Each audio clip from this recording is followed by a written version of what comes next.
50 jours, 19 heures, 7 minutes et 42 secondes. Charles Caudrelier remporte l'Arkea Ultimate Challenge Brest avec son maxi Edmond de Rothschild. Historique. Pour la première fois, un marin réussit un tour du monde en course en solitaire à bord d'un trimaran volant de 32 mètres de long.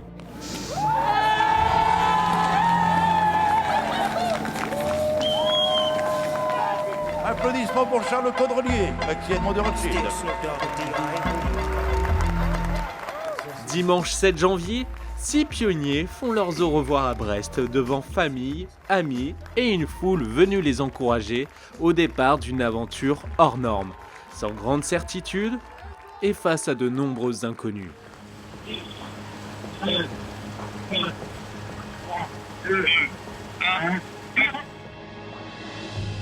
Ces marins ne pouvaient pas rêver d'un meilleur départ. Dans ces conditions idylliques, ils lancent leur machine au-dessus de l'eau et montrent au grand public tout le potentiel de leur bateau volant.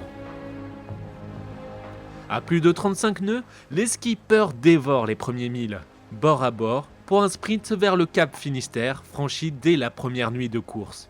Une régate ultime où les organismes sont déjà soumis à rude épreuve. Première nuit passée, c'était plutôt un rythme de route du Rhum que tout le monde, mais voilà, on n'est pas trop mal placé, là on est en tout mou et puis les prochaines heures vont être bien compliquées. Voilà, pas beaucoup dormi, mais dormi quand même, ça c'est bien alimenté. Mais il fallait barrer beaucoup au départ, c'était compliqué, parce que les bateaux étaient complètement vraiment très instables. On va passer Madère cette nuit, on va chercher un gros front là, avec un peu de vent dedans et un peu de mer. Voilà, le bilan de ces 3 jours il est pas mal, le bateau est en bon état, le bonhomme aussi. Un peu déçu de la dernière nuit là où on était bien placé avec son débo et on a eu un trou de vent dramatique pendant plusieurs heures. On fera le point demain parce que la nuit va être agitée. On a eu une nuit très compliquée avec un passage de front assez dantesque, qui rafale à 52, des orages, de la grosse pluie, c'était sportif, un peu chaud. Bon tout est quasiment rangé par rapport au vent fort de cette nuit, c'était bien agité, vraiment costaud, jamais vu ça avec ce bateau. Et là on est bord à bord avec Gitana encore une fois, donc il est quasiment à vue, on l'aperçoit de temps en temps, il est à 7000 de distance, donc c'est pas très loin. À la sortie de cette première tempête, après 4 jours en mer, les premiers bobos semblent minimes. Gitana et SVR Lazartigue descendent l'Atlantique Nord à toute vitesse. Mais pour Armel Lecléache, il y a eu du dégât. Au Brésil, le skipper du Maxi Banque Populaire est le premier à effectuer un arrêt au stand. Charles Caudrelier, lui, poursuit sa route. Mais en réalité, il n'a pas non plus été épargné. Mais ça, on ne le saura que bien plus tard. Premier réveil dans l'hémisphère sud. Dernière 24 heures moyenne, on a perdu un peu de distance sur le pas. C'est encore chaud et j'en ai marre. J'ai improvisé un petit bricolage. Pas élégant mais efficace parce que j'avais dans ma véranda, c'est trop chaud et j'aime bien dormir dehors. Et l'ambiance dehors, c'est toujours la même. C'est grand bleu, mer plate. Ça va changer dans 48 heures. Ce matin, petit croisement avec SVR.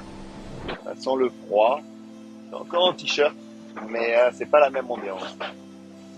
L'Équateur derrière eux, Charles Caudrelier et Tom Laperche ne se lâchent plus. Ils naviguent encore à vue à l'approche du cap Bonne-Espérance. Mais aucun des deux ne relâche la pression jusqu'au tournant de la course. Tom Laperche casse, la course est finie pour lui. Voilà, on s'est fait une belle bagarre, on s'est échappé de P2 et incroyable, j'arrive à faire le Tom Laperche à 25 ans, je me rappelle quand j'avais 25 ans. Donner un bateau comme ça, j'en étais bien incapable, pas la maturité en tout cas, déjà à 50. Moi, pour me remonter le moral, un petit Lot Carry de Nomad's Kitchen, ça, en mer, c'est du luxe. Donc j'ai profité ce matin, parce que j'ai un peu moins de pression évidemment, je regarde moins les vitesses que quand j'avais Tom Laperche qui me bousculait. J'en ai profité pour ranger, activer le bateau, vérifier plein de choses aussi. Une avarie qui sonne comme un rappel à l'ordre pour Charles Caudrelier. Après 12 jours de course, il franchit en leader le cap de Bonne-Espérance. Seul face au vent et à la houle des mers du Sud, il ménage sa monture et accentue son avance. On me parle beaucoup de temps de record, mais moi, c'est pas du tout mon objectif. Mon objectif, c'est d'amener ce bateau au Cap Horn en bon état et de gagner cette course. J'essaie de ne pas dépasser les 40 nœuds. Donc, je suis loin des capacités maximum du Maxi Edmond Rothschild, mais j'essaie de me le rappeler. Je vais vraiment faire attention à mon bateau. Il dompte l'océan Indien en un temps record et franchit le cap Lewin un jour plus tôt que François Gabard, homme le plus rapide à la voile autour du monde. On est dans le Pacifique, avec un petit record pas énorme de l'Indien. On a gagné 3 heures, c'est pas énorme. Espérant que le Pacifique va se passer aussi bien. Mais la route est bien longue, ça fait que 20 jours qu'on est parti. Donc on est finalement qu'à la moitié au mieux. Et encore, je voudrais dire qu'on battrait le record ultime. Donc, on n'a pas fait la moitié du travail. Derrière, les 4 skippers encore en course s'arrêtent un à un pour réparer. Loin de Charles Caudrelier qui survole le Pacifique. Mais alors qu'il possède une route du Rhum d'avance, Gitana doit ralentir par sécurité. Une énorme dépression barre la porte du Cap Horn. Je savais que cette course allait être une aventure. Bah, ça se confirme. C'est la première fois que je fais ça. Et comme ça, je vais tenir ma parole. J'ai promis à ma petite fille qui s'inquiétait de me voir partir tout seul qu'il n'y avait pas de risque. Et je prends jamais de risque en mer, je lui ai promis. Et ben, j'en prendrai pas cette fois-ci pour passer le Cap Horn avec une semaine d'avance. Voilà, on est toujours un peu à l'arrêt. On espère repartir bientôt là dans la nuit. On commence à m'ennuyer un peu. Je crois que j'ai tout réparé, tout vérifié. C'était une expérience sympa, mais il faut pas que ça dure trop longtemps. Et voilà le fameux Cap Horn. Juste là. Voilà. Derrière moi. Devant les étraves du Maxi Edmond Rothschild. Premier à passer le Cap Horn. Premier bateau volant à passer le Cap Horn. Voilà, profitez-en, c'est rare de le voir de si près. Derrière lui, Armel Lecléache grignote du terrain.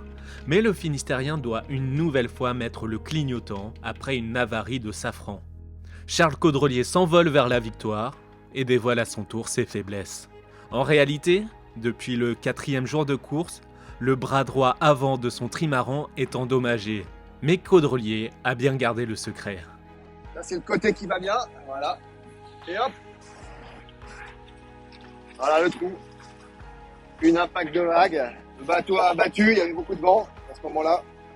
Et il est parti en surf à 45 nœuds et j'ai entendu un boom et le lendemain matin, j'ai retrouvé dans mon filet des bouts de carbone. À quelques jours de l'arrivée, la météo dans le golfe de Gascogne l'oblige à faire escale dans les Açores. Durant 3 jours et 6 heures, il doit attendre patiemment que le front passe.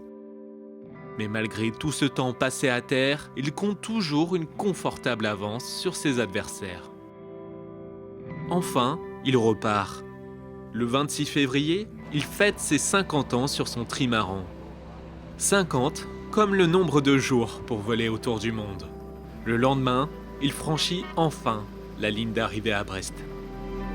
Ouais, elle s'est fait attendre 50 jours, c'est beaucoup plus long que ce qu'on avait imaginé. On était parti avec 45 jours de nourriture pour vous dire. Et j'aurais pu arriver plus tôt en forçant le destin, mais j'avais pas envie de prendre de risques. Donc j'ai été conservateur. Vous avez vu les tempêtes qui étaient en France. J'en ai eu d'autres au Cap Horn. Ça a été une météo incroyable, pas que pour moi d'ailleurs, aussi pour mes concurrents. Je crois qu'on a eu une météo absolument atroce. Ça a été des aventures incroyables avec et de rejoindre cette équipe en 2019 et de faire cette course qui était mon rêve finalement ultime de faire un tour du monde en solitaire. Ça m'a jamais souri, c'était jamais au rendez-vous et puis là, cette opportunité, je l'ai saisie. Charles Caudrelier a maîtrisé de bout en bout sa course et a prouvé que les maxi trimarans volants pouvaient bien faire le tour du monde. L'Arkea Ultimate Challenge Brest tient son vainqueur.